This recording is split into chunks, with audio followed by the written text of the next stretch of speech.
নমস্কার বন্ধুরা, তো আমি আজকে চলে এসেছি আমার নিজের গল্প নিয়ে। আর আজকের গল্পটা হলো আমার একটা বান্ধবীর গল্প। বলতে গেলে সেই বান্ধবী অনেক দিন ধরে ভাবছি যে একটু বড় ফোন কিনবো। ওর কাছে ছোট ফোন, তাই ভাবছি যে একটা বড় ফোন নেব। কেন, আমাদের সব বান্ধবীর কাছেই ছিল, ওর কাছে ছিল না।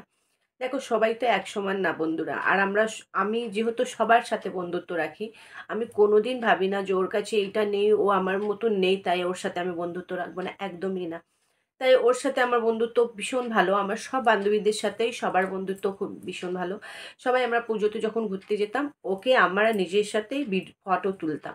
কেননা যে ওর কাছে যেহেতু ফোন ছিল না, ছোট্ট ফোন ছিল, আমাদের সাথে যেত। ওর খুব ইচ্ছা হতো যে ও সবসময় আমাদেরকে বলতো যে আমি একটা বড় ফোন নেব, কিন্তু না, টাকা জোগাড় করছি, হচ্ছেই না রে।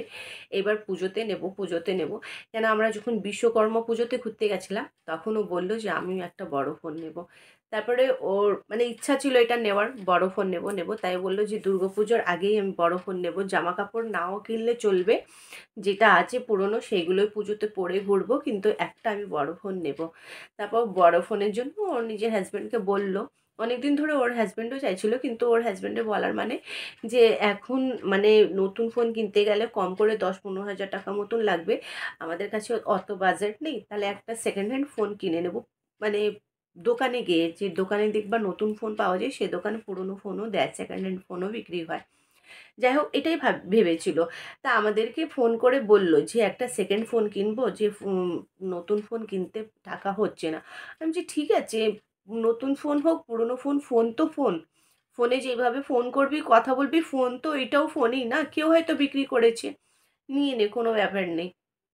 যাই হোক বন্ধুরা, গেছে দোকানে, ফোনটা কিনলো।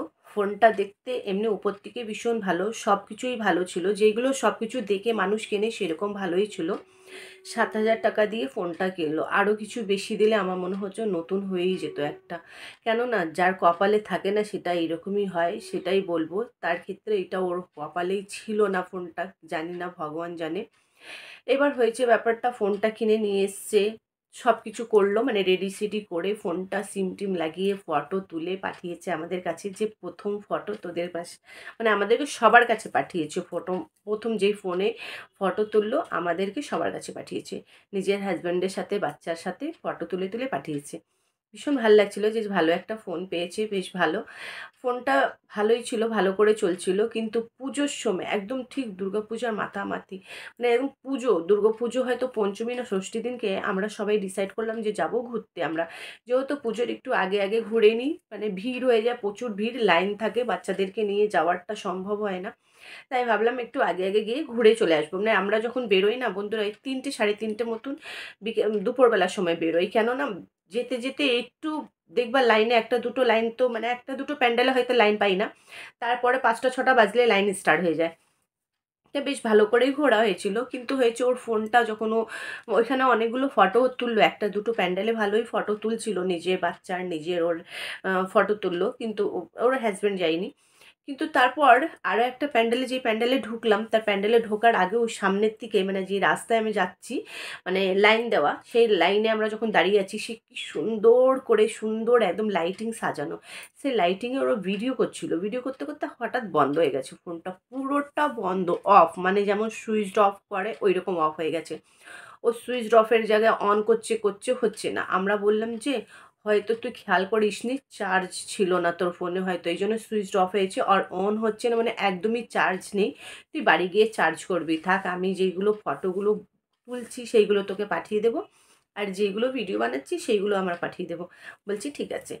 তো সেটাই হলো বন্ধুরা, আমরা যেই ফটো তুলেছি ওকে হোয়াটসঅ্যাপ করলাম, কিন্তু হোয়াটসঅ্যাপ করবো কি আর, ফোনটা পুরোটাই বন্ধ, একদম বন্ধ।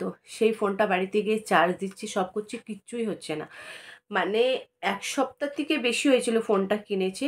যখন দোকানে নিয়ে গেছে, দোকানে বলল যে এরকম করে আমি ফটো তুলছিলাম, ভিডিও বানাচ্ছিলাম, পুরো মোবাইলটা সুইচ অফ হয়ে গেছে, চার্জ দিচ্ছি, চার্জ সারা রাত চার্জে লাগিয়ে ছেড়ে দিয়েছিল। এখান থেকে গেছে, অনেক রাত হয়ে গেছে, গিয়ে নিজের হাজব্যান্ডকে সব কথা বলেছে, বলে চার্জে লাগিয়ে দিয়েছে ফোনটা। লাগানোর পর সকালবেলা দেখছে আর ফোন অনই হচ্ছে না। হয়েছে এমন ব্যাপার যে ওর ভীষণ খারাপ লাগছে, যখন গেছে মানে দোকানে, সে বলছে নেবে না ফোন। তখন কেমন লাগে? বলছে যে ১ সপ্তাহ হয়ে গেছে, তারপর ফোন তো আমি তোমাকে ভালোই ফোন দিয়েছি। তুমি সব কিছু চেক করে নিয়েছো। এবার ফোনটা বন্ধ হয়ে গেছে, কি হয়েছে না হয়েছে এইটা আমাদের দায়িত্ব না। তুমি ফোনটা জলে ফেলেছো নাকি ফোনটা কোথাও পড়ে গেছে না কিছু খারাপ হয়েছে, আমি কি করে বলতে পারবো? এরকম করে কথা বলার ওদের, বলার মানে এটা বিক্রি করার পর আর ওরা কিচ্ছু রিস্ক নেবে না। নতুন ফোনের হয়তো ওরা রিস্ক নিত সেটা আমি জানি না, কিন্তু পুরনো ফোন সেকেন্ড হ্যান্ড ফোনে কোনো রিস্ক নেবে না। কিন্তু সেটা যখন বিক্রি করছিল দোকানের লোক, তারা তখন এটা বলেনি যে ফোনটা আমি যখন দিচ্ছি এটা নিচ্ছ, তারপর থেকে কোনো রিস্ক নেই আমাদের, ফোনটা একদিনেও খারাপ হয়ে যেতে পারে, ১ সপ্তাহ, ১ মাসও, ১ বছরও, কিন্তু সেটা আমরা রিস্ক নিচ্ছি না, সেটা বলেনি। শুধু দিয়ে দিচ্ছে। আর এরাও, এদের মাথায়ও এত ছিল না যে এটা জিজ্ঞেস করবে যে খারাপ হয়ে গেলে কি রিটার্ন নেবে, কি করবে না করবে, কিছুই জিজ্ঞেস করেনি। কিন্তু যেই দিনকে নিয়ে গেছে খারাপ হয়ে গেছে তখন ওরা কোনো রিস্ক নিল না, ফোনই নিল না। ওর হাজব্যান্ড একটু ঝামেলাও করলো দোকানে, কিন্তু কিচ্ছু করা যাবে না। বলার মানে ওদের কিচ্ছুই আমরা করবো না, যতই ঝামেলা করো যাই করো আমরা পরিষ্কার। এইখানে আমাদের এটা যারা কিনতে আছে আমাদের সবারকে বলাই রয়েছে যে ফোনে কোনো চেঞ্জ হবে না, কিচ্ছু হবে না। খারাপ হয়ে গেলে আমাদের কোনো রিস্ক নেই, সেকেন্ড হ্যান্ড ফোনে আমরা কোনো রিস্ক নিই না। যাই হোক বন্ধুরা, সব টাকা জলে চলে গেল। ৭,০০০ টাকা গেছে গেছে, যত ফটো তুলেছিল সব কিছুই চলে গেল। মানে ভীষণ খারাপ লাগছিল ওর। ফটোগুলো হয়তো সিম লাগালে অন্য ফোনে হয়তো আসবে, কিন্তু ওর কাছে তো এবার ছোট ফোন, সেটাও তো হবে না। কারো অন্য ফোনে দিয়ে যদি ও ফটোগুলো নিতে পারে, কিন্তু সবচেয়ে বাজে ব্যাপারটা হলো ৭,০০০ টাকা ওর চলে গেল জলে। মানে এত খারাপ লাগছিল যখন ছোট ফোনে ও সিমটা লাগিয়ে আমার সাথে কথা বলছিল কেঁদে কেঁদে, যে সত্যি আমার কপালেই ছিল না বড় ফোন। এত টাকা জোগাড় করে ছেলেদের বাচ্চাদেরও জামা কাপড় কিনলাম না, আমিও কিনলাম, আমার হাজব্যান্ডেরও কিনলাম না। সবাই সামনে বছর পুজোর পুরনো জামা কাপড় পরে পুজোতে ঘুরলাম শুধু মোবাইলটা কেনার জন্য। ৭,০০০ টাকার মোবাইল কেনার জন্য এত কিছু করলাম, আর তারপর দেখ কী হলো, ফোনই নেই আমার কাছে। ফোনটা পুরো বেকার হয়ে গেল। মানে ওইটা মানে ১ টাকাও মানুষ দেবে কিনা ঠিক নেই।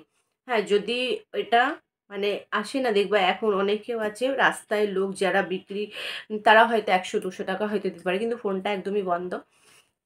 মানে এটা বলছি, মানে এত বাজে ব্যাপার হয়ে গেল, ৭,০০০ টাকার ফোন, তার কোনো মূল্য নেই, কোনো দাম নেই। ভীষণ খারাপ লাগছিল কেঁদে কেঁদে যখন বলছিল না বন্ধুরা, ভীষণ খারাপ লাগছিল। একটা পুজোর সময় কেমন লাগে বলো? মানে ওর মানে থাকতে পারছিল না যে ৭,০০০ টাকা চলে গেল। আর আমার কাছে যদি ফোনটাও থাকতো আমার শান্তি, কিন্তু সেটাও ১ সপ্তাহের মধ্যেই চলে গেল ফোনটাও।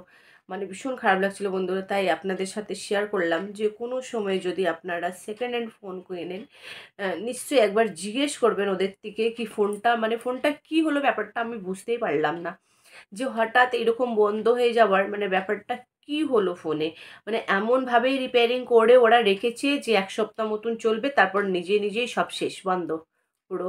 যাই হোক, কোনোদিন যদি বন্ধুরা ফোন কেনেন নিশ্চয়ই এটা মাথায় রেখে কিনবেন। কেন দেখো, সবার সম্ভব না নতুন ফোন কেনা। হয়তো ১০-১২ হাজার টাকা নতুন ফোনও পেয়ে যেত। আরও কিছুদিন দাঁড়ালে ও নতুন ফোন পেয়ে যেত। ওর হাসব্যান্ড বারবার করে বলছিল যে আরও ২-৩ মাস দাঁড়াও, আমি নতুন ফোন নিয়ে নেব। কিন্তু ওর বারবার যে পুজোর সময় একটু, পুজোতে একটু নতুন ফোন থাকলে বেশ ফটো তুলতাম, একটু ভিডিও করতাম।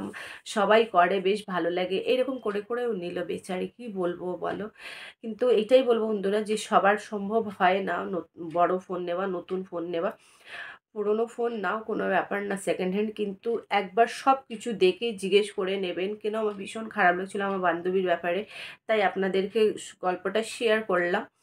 জানি না ফোনে কি হলো, কিন্তু আপনাদের সাথে যেন কোনো দিন এরকম না হয় এই জন্য আগের থেকে এটাও জানিয়ে দিলাম যে প্লিজ সব কিছু ডিটেলস জেনেই ফোন কিনবে। সেকেন্ড হ্যান্ড ফোন হোক বা নতুন ফোন হোক, না কিনে জিজ্ঞেস করলে টাকা, দেখো আমরা খুব কষ্ট করে, খুব খুব কষ্ট করি, মানুষ কোথায় না কাজ করতে যায়, মানে সারাদিন বাড়িতে থাকে না কাজে, মানে শুধু কাজ আর কাজ নিয়ে থাকে, খুব কষ্ট করে আমরা টাকা ইনকাম করি।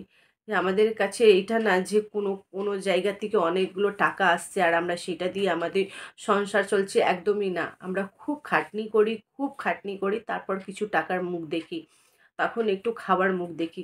সেটাও যদি ভালো করে, যদি ওই টাকাগুলো যদি এত পরিশ্রম করে যেই টাকাটা শরীরে না লাগে, সেই জিনিসটা আমরা যদি মানে ইউজই না করি আমাদের, তাহলে কেমন লাগে? সেটাই হলো ওর ক্ষেত্রে, যে এত কিছু মানে জামা কাপড় কিনলো না, কিছু করলো না, সেটা ওর কিন্তু চলে গেল।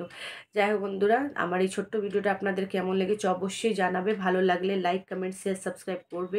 খুব ভালোবাসা দেবে। আপনারা ভালো থাকবে, সুস্থ থাকবে, আমার ভিডিওগুলো দেখতে থাকবে। Bye bye.